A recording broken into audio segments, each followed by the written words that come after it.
ان الحمد للہ نحمده ونستعینه ونستغفره ونعوذ باللہ من شرور انفسنا ومن سیئات اعمالنا من يهده الله فلا مضل له ومن يضلله فلا هادي له واشهد ان لا اله الا الله وحده لا شريك له واشهد ان محمدا عبده ورسوله اما بعد فإن خير الحديث كتاب الله وخير الهدي هدي محمد صلى الله عليه وآله وسلم وشر الأمور محدثاتها وكل محدثة بدعة وكل بدعة ضلالة وكل ضلالة في النار.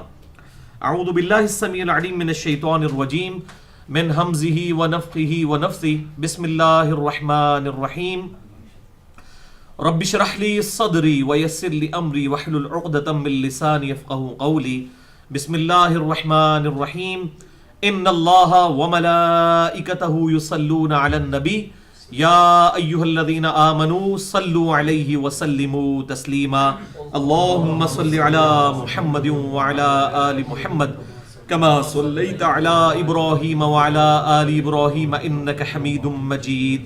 اللہم بارک علی محمد وعلی آل محمد کما بارکت علی ابراہیم وعلی آل ابراہیم انک حمید مجید. الحمدللہ آج 28 نومبر 2015 کو ہفتے کے دن قرآن کلاس نمبر 198 میں 198 نمبر کلاس میں ہم انشاءاللہ تعالی سورہ بنی اسرائیل کی آیت نمبر 41 سے آنورڈ شروع کریں گے. اور بھائیو اب یہ قرآن حکیم کا ایک اور اہم ترین مقام آ رہا ہے جس پہ میں نے ارادہ کیا ہے کہ تھوڑی سی ڈیٹیل کے ساتھ گفتگو کی جائے وننس آف گاڈ کے اوپر، خدا کے ایک ہونے پر، اس اللہ کے ایک ہونے پر، اس خدا کے ایک ہونے پر، اس سپریم بینگ کے ایک ہونے پر، اس سپر نیچرل اتھارٹی جسے سائنٹسٹ سپر نیچرل ایجنسی بھی کہتے ہیں، اس کے ایک ہونے پر. ایک تو ہے کہ اس کائنات کو کسی گاڈ نے بنایا، یہ الگ سے ایک ٹاپک ہے اور اس پہ میرے کم از کم 4 لیکچرز ریکارڈڈ ہیں. مسئلہ نمبر 60 کے نام سے، مسئلہ نمبر 64 کے نام سے، اور مسئلہ نمبر 59 کے نام سے، اور مسئلہ نمبر 83B کے نام سے. وہ آج ٹاپک نہیں ہے.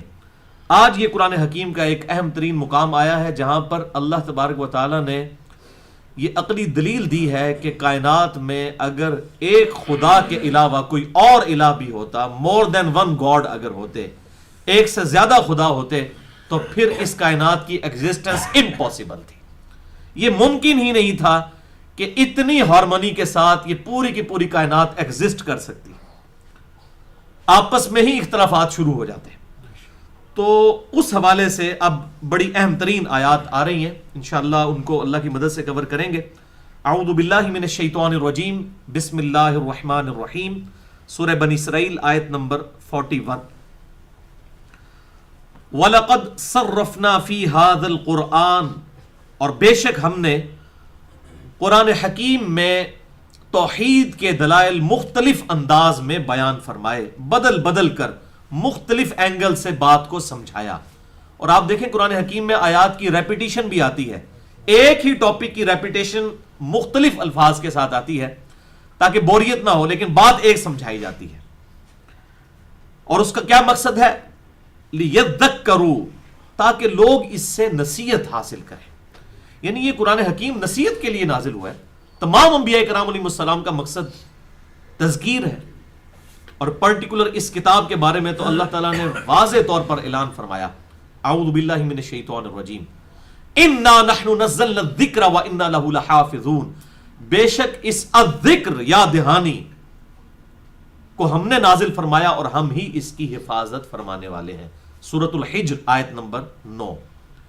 یہ یا دہانی کیا ہے؟ یعنی ایسی چیز جو انسان بھول چکا ہو لیکن اس کے اندر ڈورمنٹ پوزیشن میں موجود ہو، چھپی ہوئی حالت میں، تو یہ قرآن اسے ایکٹیویٹ کرتا ہے اور اس خدا کی یاد کو دلاتا ہے. مثال کے طور پر یہ ایک بال پوائنٹ ہے، یہ مجھے کسی دوست نے بالفرض گفٹ کی، 8 سے 10 سال پہلے، اور میں نے اپنے کسی الماری کے کسی کونے میں اسے چھپا کے رکھ دیا، اور اس دوران کبھی ضرورت نہیں پڑی اس بال پوائنٹ کی، اور پھر صفائی کے دوران اچانک یہ بال پوائنٹ نکل آئے تو اس بال پوائنٹ کو دیکھتے ہی مجھے اپنا دوست یاد آ جائے گا. تو یہ ہوگی اس دوست کی یاد دلانے والی چیز، بال پوائنٹ.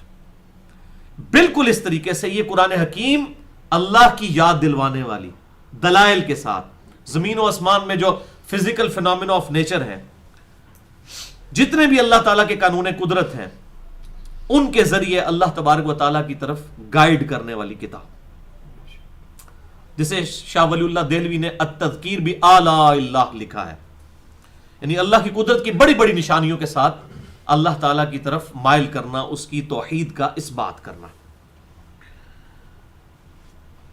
تو ہم نے تو یہ قرآن حکیم میں آیات پھیر پھیر کر بیان کی تاکہ لوگ اس سے نصیحت حاصل کریں. وما یزیدہم الا نفورا، لیکن اکثریت کا یہ حال ہے، وما یزیدہم الا نفورا، کہ ان کی سرکشی میں اضافہ ہی ہوا ہے اس قرآن کی دعوت سے، اور نفرت ہی بڑی ہے. اب یہ اللہ تعالیٰ کا اپنا ایکسپرٹ اوپینین ہے، اور پریکٹیکلی ہمیں نظر بھی آ رہا ہے. یعنی اس وقت دنیا میں تقریباً 6.5 ارب کے قریب انسان آباد ہے. ان میں سے بھی آپ دیکھ لیں کہ صرف 1.25 ارب کے قریب ہی مسلمان ہیں، اور وہ بھی ہم ویسے گنتے ہیں. جب آپ فرقوں میں داخل ہو نا، ویسے تو سارے مسلمان کہہ رہے ہوتے ہیں کہ 1.25 ارب ہے، لیکن جب کسی ایک مکتبہ فکر سے بات کریں وہ کہتے ہیں ہمارے علاوہ سارے ہی دوست کی ہیں، سارے ہی مشرک ہیں. تو 1.25 ارب نہیں، وہ کوئی 1.25 لاکھ ہی بچ جاتے ہیں پھر پیچھے. جو مکتبہ فکر ہے وہ دوسرے کی تکفیر کر رہا ہوتا ہے. ویسے براڈر سینس میں پوچھے تو کہتے ہیں 1.25 ارب ہے، جب تھوڑی سی ڈیٹیل پوچھے تو کہتے ہیں اے بھی کافر، اے گستاخ رسول، او مشرک، اس طریقے سے فتوے لگا کے سب کو اسلام سے باہر نکال رہے ہوتے ہیں. بہرحال 1.25 ارب کے قریب مسلمان ہیں، اور باقی نان مسلمز ہیں. ان کے اندر گاڈ کا وہ کنسیپٹ نہیں ہے جو اللہ تعالیٰ کو مطلوب ہے. اور مسلمانوں میں بھی آپ دیکھیں، توحید کی دعوت دے کر دیکھیں، لوگوں کی سرکشی میں اضافہ ہوتا ہے. اللہ ماشاء اللہ کوئی بات حق قبول کرنے کے لیے تیار ہو جائے وہ الگ بات، ادروائز اوورآل لوگ توحید کی بات سن کر چڑھتے ہیں. اب اللہ تبارک و تعالیٰ اگلی آیت میں، سورہ بنی اسرائیل کی آیت نمبر 42 میں اس چیز کو ڈسکس کرنے جا رہا ہے کہ اگر کائنات میں اللہ کے ساتھ کوئی اور الہ بھی ہوتا، یعنی مور دین ون گاڈ، ایک خدا کے علاوہ اور خدا بھی ہوتے، تو یہ کائنات ایگزسٹ نہیں کر سکتی تھی، یہ یونیورس تباہ و برباد ہو جاتی. قرآن حکیم میں یہ ٹاپک کئی جگہ پہ ڈسکس ہوا ہے، لیکن اس کے 3 بڑے اہم ترین مقامات ہیں. ان میں سے ایک یہ مقام ہے، اور اس کے ریفرنس میں انشاءاللہ ہم مزید 2 مقامات بھی ڈسکس کریں گے، اور پھر اینڈ پہ اپنی گفتگو کو کنکلوڈ کریں گے ٹچ سٹون آف تھیولوجی کے اوپر، جو توحید کی کسوٹی ہے، یعنی سورہ اخلاص. پہلے ان آیات کو کور کرتے ہیں. اعوذ باللہ من الشیطان الرجیم، سورہ بنی اسرائیل آیت نمبر 42. قل لو کان معہ آلہۃ کما یقولون، اے محبوب صلی اللہ علیہ وسلم ان سے فرمائیے کہ اگر اللہ کے ساتھ کوئی اور الہ بھی ہوتا، مور دین ون گاڈ، ایک خدا کے ساتھ اور خدا بھی ہوتے، کما یقولون، جیسا کہ ان کا کہنا ہے. اس وقت بھی مشرکین عرب کہتے تھے کہ یہ فرشتے جو ہیں یہ خدا کی بیٹیاں ہیں. پھر ان کے بت بھی بنائے ہوئے تھے، اور ان کو کہتے تھے یہ چھوٹے آلہہ ہیں اور ایک بڑا سپریم آلہہ. آج بھی آپ دیکھ لیں ہمارے پڑوسی ملک انڈیا کے اندر 90 کروڑ کے قریب ہندوؤں کا یہ عقیدہ ہے. وہ کہتے ہیں اوپر بھگوان ایک ہی ہے، باقی یہ نیچے جو چھوٹے چھوٹے بت ہیں یہ اسی کے سب آرڈینیٹس ہیں، اصل خدا ایک ہی ہے. تو اللہ تبارک و تعالیٰ اس زمانے میں بھی یہ شرک تھا، شرک کی وہی فارمز آج بھی ایگزسٹ کر رہی ہیں. تو اللہ تعالیٰ ہمارا ان کا یہ جو دعویٰ ہے کہ اللہ کے علاوہ اور الہ بھی ہیں، چھوٹے بھی ہیں. یونان کے اندر بھی یہ کانسیپٹ اسلام سے پہلے بھی موجود تھا. اسلام سے مراد میں آپ صلی اللہ علیہ وآلہ وسلم کی پرٹیکولر دعوت لے رہا ہوں، ورنہ اسلام تو سیدنا آدم علیہ السلام کے زمانے سے لے کر اب تک ہے الحمدللہ، اور قیامت تک رہے گا. آپ صلی اللہ علیہ وسلم اس دین کے بانی نہیں ہیں بلکہ دائی ہیں.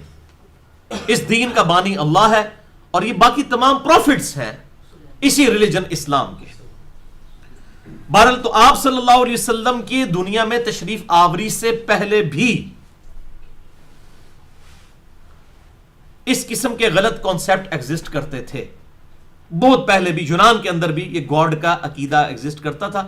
وہ بڑے گاڈ کو کیپٹل جی سے لکھتے تھے اور چھوٹے گاڈ کو چھوٹے جی کے ساتھ, جس طرح آج بھی یہ چل رہا ہے.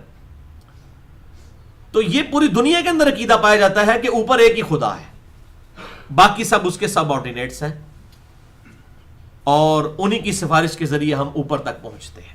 جبکہ اللہ تعالیٰ اس چیز کا کیٹاگوریکل ڈینائی کرتا ہے کہ خدا ایک ہی ہے, نہ اس کا کوئی باپ ہے, نہ اس کی کوئی بیوی ہے, نہ کوئی اس کی اولاد ہے, اور اس کو حاجت ہی نہیں ہے کہ اس کی کوئی اولاد ہو. اولاد تو نام زندہ رکھنے کے لیے ہوتی ہے, اور نام زندہ رکھنے کی ضرورت اس وقت پڑتی ہے جب کسی کو موت آنی ہو. جو هو الحی القیوم ہے, خود سے زندہ ہے اور پوری کائنات کو اس نے تھاما ہوا ہے, اس کو تو ضرورت ہی نہیں ہے اپنا نام زندہ رکھنے کے لیے کوئی اولاد ہو اس کی. تو اللہ تعالیٰ فرماتا ہے محبوب صلی اللہ علیہ وسلم ان سے ارشاد فرماؤ کہ اگر اللہ کے ساتھ کوئی اور الہ بھی ہوتا جیسا کہ یہ لوگ کہہ رہے ہیں تو کیا ہوتا؟ obvious result اس کا اذا لابتغوا الى ذی العرش سبیلا, تو وہ خدا عرش کی طرف راستہ تلاش کرتا تاکہ عرش پر قبضہ کر لے. یعنی دنیا میں بھی جو چھوٹے مہاراجے ہوتے ہیں, یہ چھوٹے کنگز ہوتے ہیں, ان کی خواہش ہوتی ہے کہ وہ بڑے کنگ کو قتل کر کے خود اقتدار پر قبضہ کر لیں. اسی کے اوپر پوری بدماشی دنیا کے اندر حکمرانوں کی چل رہی ہے, اور اسی کے لیے کوششیں کرتے ہیں. تو اللہ تعالیٰ فرماتا ہے اگر میرے ساتھ کوئی اور الہ ہوتا تو اس کی بھی خواہش ہوتی کہ میں عرش پہ قبضہ کر کے میں کیوں نہ بڑا خدا بن جاؤں, تو وہ ضرور عرش کا راستہ تلاش کرتا. سبحانہ وتعالی, وہ پاک ہے, بہت بلند و بالا ہے, عما یقولون, ان باتوں سے جو یہ کہہ رہے ہیں. اسے کوئی فرق نہیں پڑتا, یعنی یہ کسی کو خیال نہ ہے کہ اسے کوئی ٹینشن ہوگی ہے کہ لوگ اس کے ساتھ شریک ٹھہرا رہے ہیں, اسے کوئی پرواہ نہیں ہے. وہ بہت بلند ہے ان ساری جھوٹی باتوں سے اور باطل نظریات سے. علوًا کبیرا, وہ بہت عالی شان اور علو اور بلندی والا ہے, بہت بڑی بلندی والا ہے. الرحمن علی العرش استوى, رحمان اپنے عرش پر مستوی ہے جیسا کہ اس کی شان کے لائق ہے. لیکن وہ اپنے عرش پہ ہوتے ہوئے نحن اقرب الیہ من حبل الورید بھی ہے, ہم تمہاری رگے جاں سے بھی زیادہ تمہارے قریب ہیں. سورۃ المجادلہ میں آیا کہ تم تین نہیں ہوتے کہ چوتھا تمہارا خدا تمہارے ساتھ ہوتا ہے, اور تم پانچ نہیں ہوتے کہ چھٹا تمہارا رب تمہارے ساتھ ہوتا ہے, نہ اس سے کم نہ اس سے زیادہ. وَهُوَ مَعَكُمْ أَيْنَمَا كَانُوا, وہ تمہارے ساتھ ہوتا ہے تم جہاں کہیں بھی ہو. لیکن اس کی تفصیل میں پھر ہم نہیں پڑھتے, جیسا کہ اس کی شان کے لائق ہے. وہ اپنے عرش پر مستوی ہے جیسا کہ اس کی شان کے لائق ہے, اور وہ اپنے عرش پر مستوی ہوتے ہوئے ہماری رگے جاں سے بھی زیادہ قریب ہے جیسا کہ اس کی شان کے لائق ہے.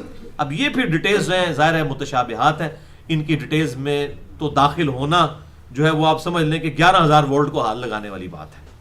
یہ تو متشابہات کے پیچھے پڑنے والی بات ہے. اور اہل ایمان کی نشانی اللہ تعالیٰ نے بیان فرما دی سورہ آل عمران کی آیت نمبر 7 میں, کہ اہل ایمان وہ ہیں کہ جو ان تمام آیات کے بارے میں کیٹاگوریکل اعلان کر دیتے ہیں کہ ہم یہ تمام آیات پر ایمان لاتے ہیں جو ہمارے رب کی طرف سے ہیں, اور ساتھ پھر وہ دعا کرتے ہیں ربنا لا تزغ قلوبنا بعد اذ ہدیتنا وہب لنا من لدنک رحمہ انک انت الوہاب.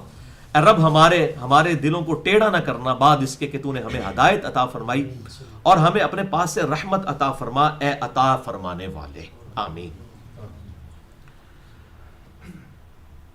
تسبح له السماوات السبع والارض, اسی کی پاکی بیان کرتے ہیں وہ سب جو کہ آسمانوں میں ہیں, ساتوں آسمانوں میں, والارض اور زمین میں.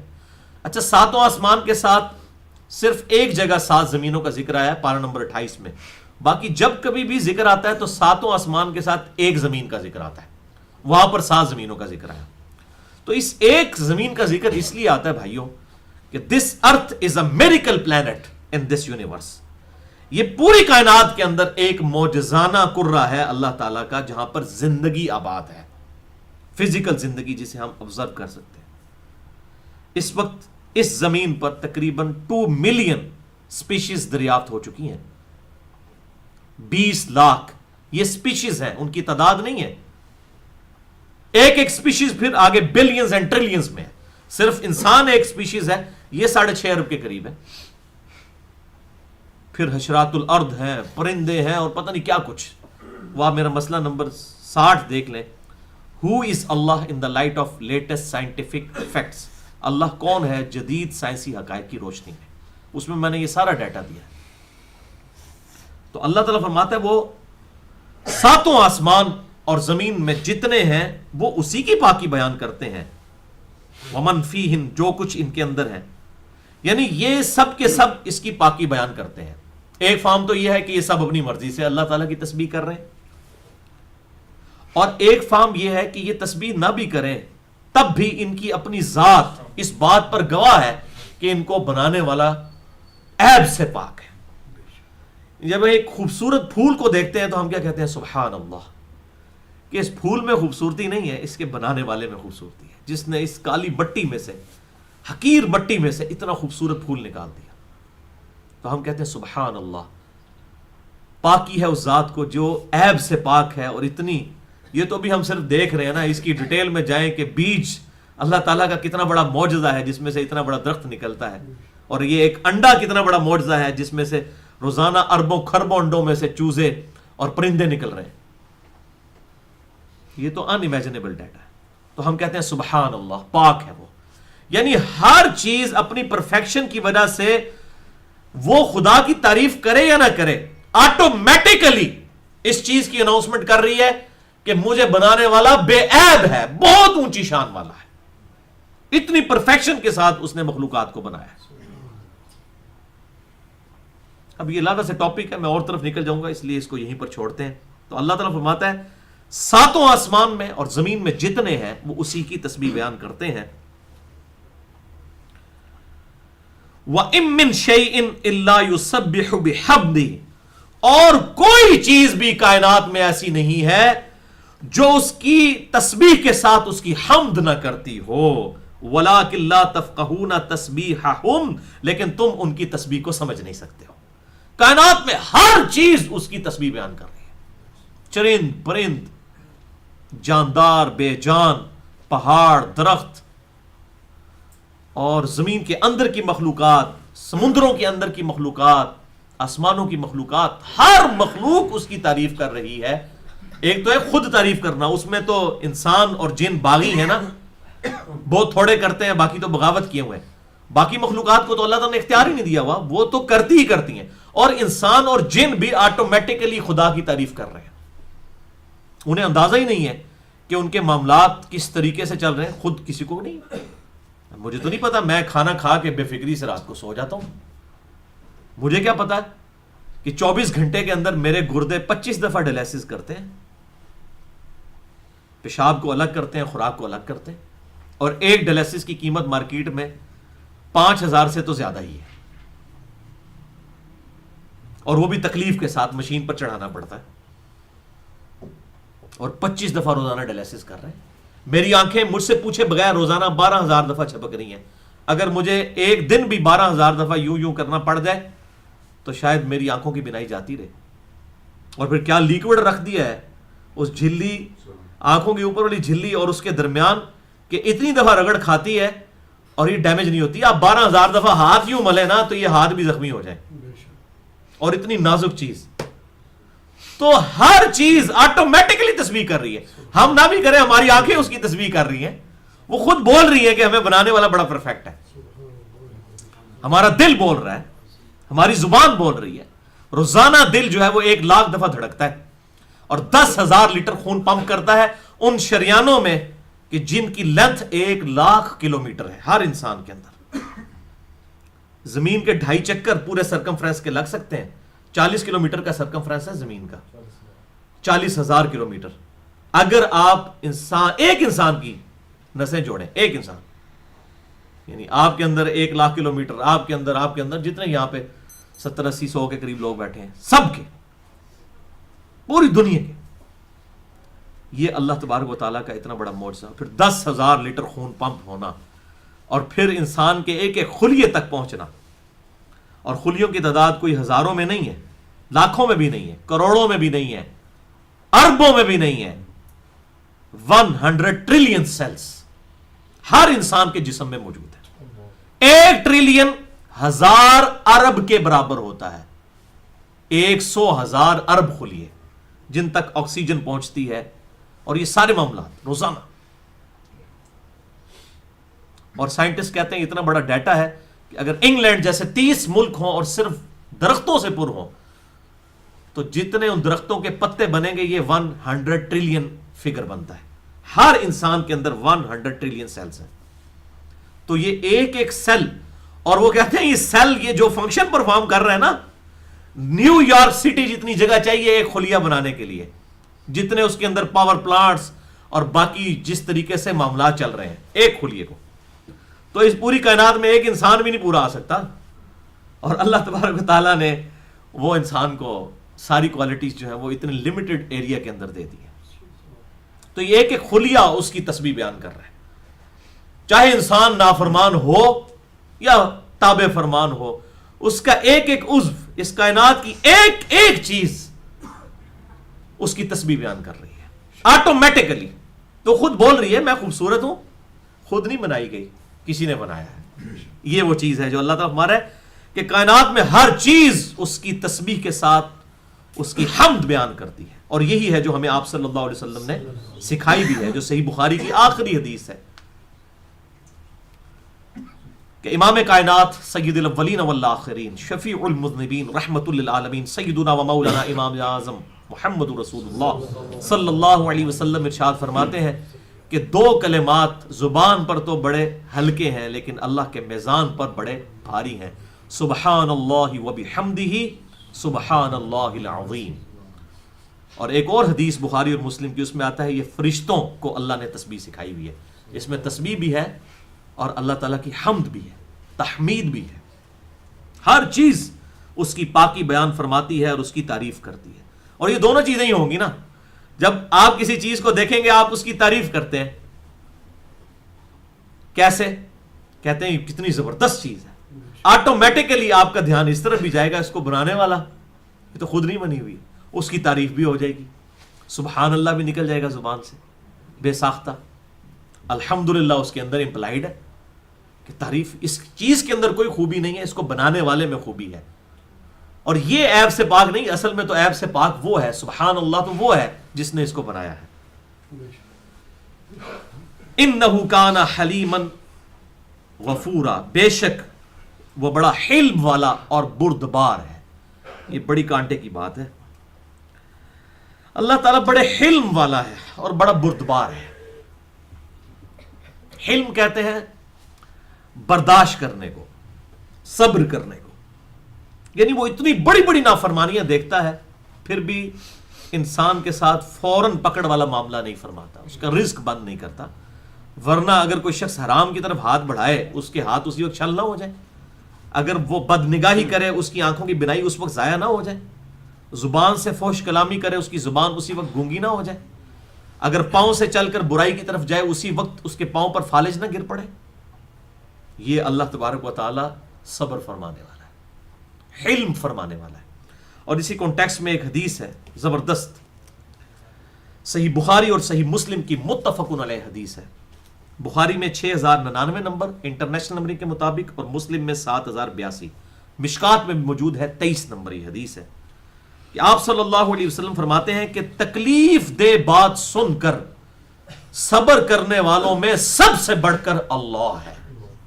لوگ اس کے ساتھ اور ہستیوں کو شریک ٹھہراتے ہیں، لوگ اس کے لیے اولاد تجویز کرتے ہیں، وہ پھر بھی لوگوں کا رزق بند نہیں کرتا. اللہ اکبر، ورنہ رزق بند کرتے. حتیٰ کہ صحیح بخاری میں حدیث ہے انٹرنیشنل نمبر کے مطابق 4482 کہ اللہ تعالیٰ فرماتا ہے ابن آدم مجھے گالی دیتا ہے، مجھے گالی دیتا ہے جب وہ مجھے کہتا ہے کہ میرا کوئی بیٹا ہے.